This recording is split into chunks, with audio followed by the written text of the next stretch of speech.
For years, Nintendo has always been at the forefront. They've always been the one pushing the boundaries, whether it be with their hardware, with their software. They are the reason why home gaming still exists to this day. Super Mario Bros. And the NES single-handedly saved the home console market from a complete disastrous crash. After Super Mario Brothers, we got Super Mario Brothers 2. Everyone knows the story. Doki Doki Panic was reskinned to Super Mario Brothers 2 because Nintendo feared that the actual sequel to Super Mario Brothers 2 was too hard for Western audiences.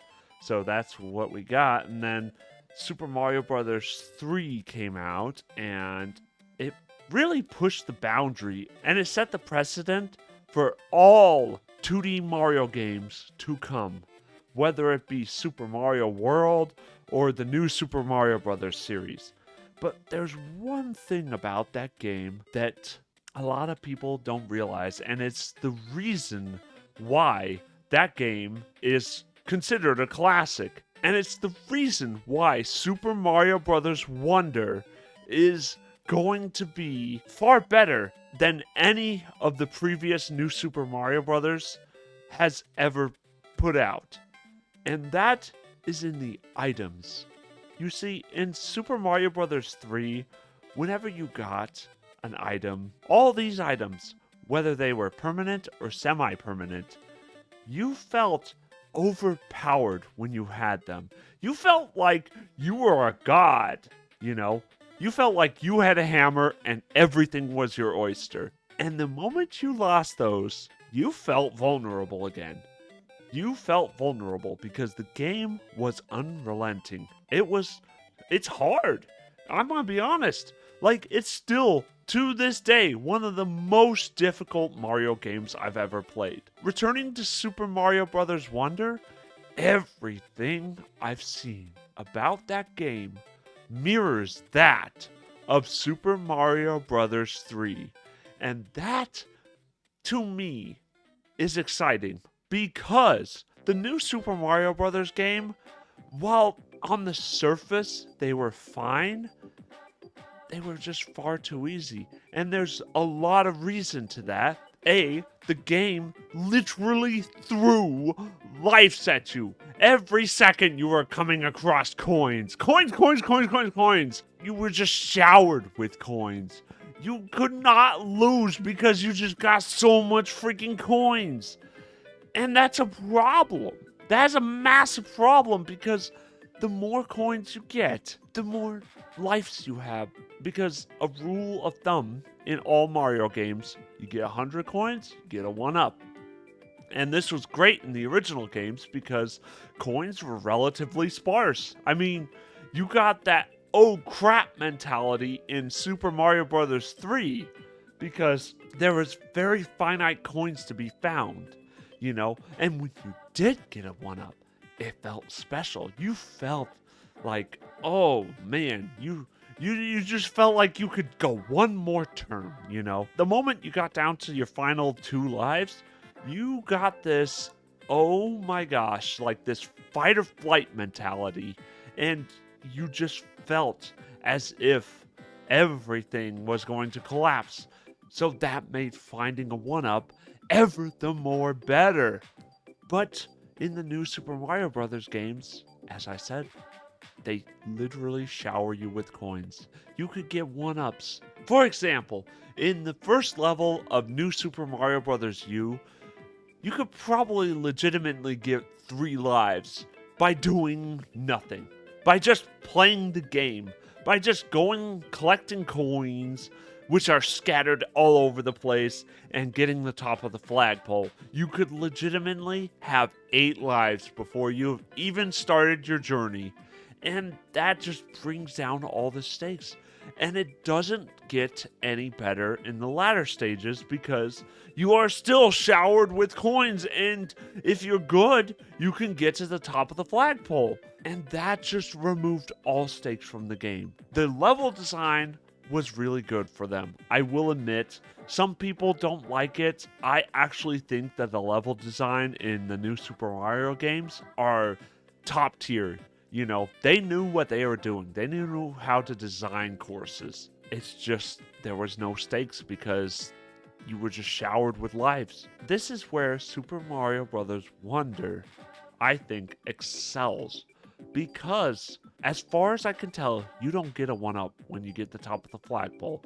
You just get a wonderful, which I don't really know what that means. It's probably just some arbitrary reward for players who get the top of the flagpole.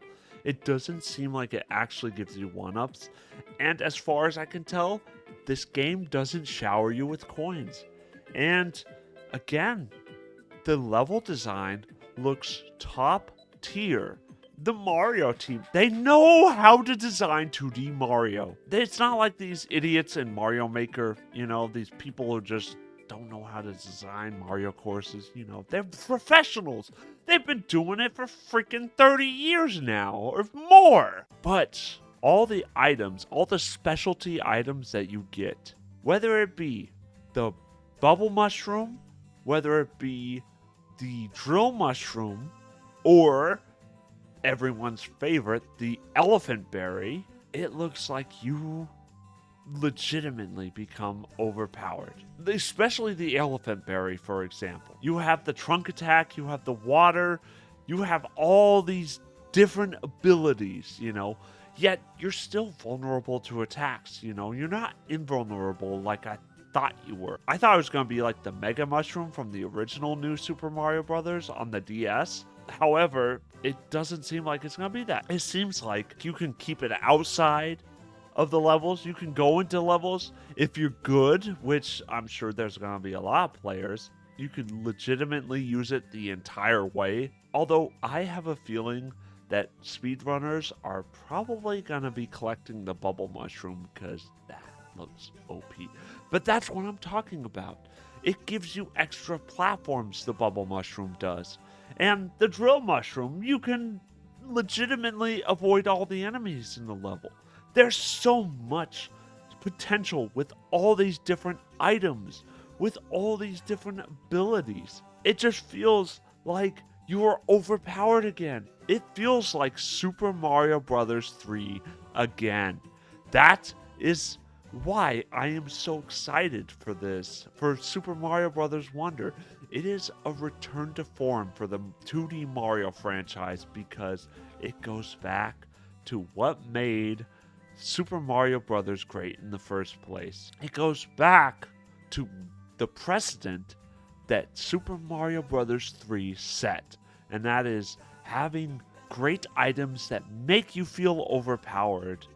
And when you're stripped away, you still have to deal with the intense level design and the difficulty spike that it comes with. This is why Super Mario Bros. Wonder, in my opinion, is the most important Mario game that's going to be coming out.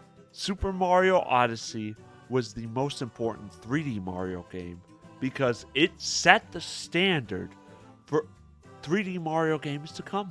I mean, the next 3D Mario game is going to have to fill the shoes of that game. Ever since Super Mario World came out, the new Super Mario Bros. Series wasn't able to fill the shoes of that game or Super Mario Bros. 3. But now it looks like Super Mario Bros. Wonder is going to do that. And not only is it going to do that, but it's going to set the standard. But that's just my opinion on this, guys. What do you think? How important do you think the items are to the game? Hit me up in the comments down below. Don't forget to like and subscribe because it helps with that algorithm, you know. And I'll see you guys in the next one. And don't forget to love Peach.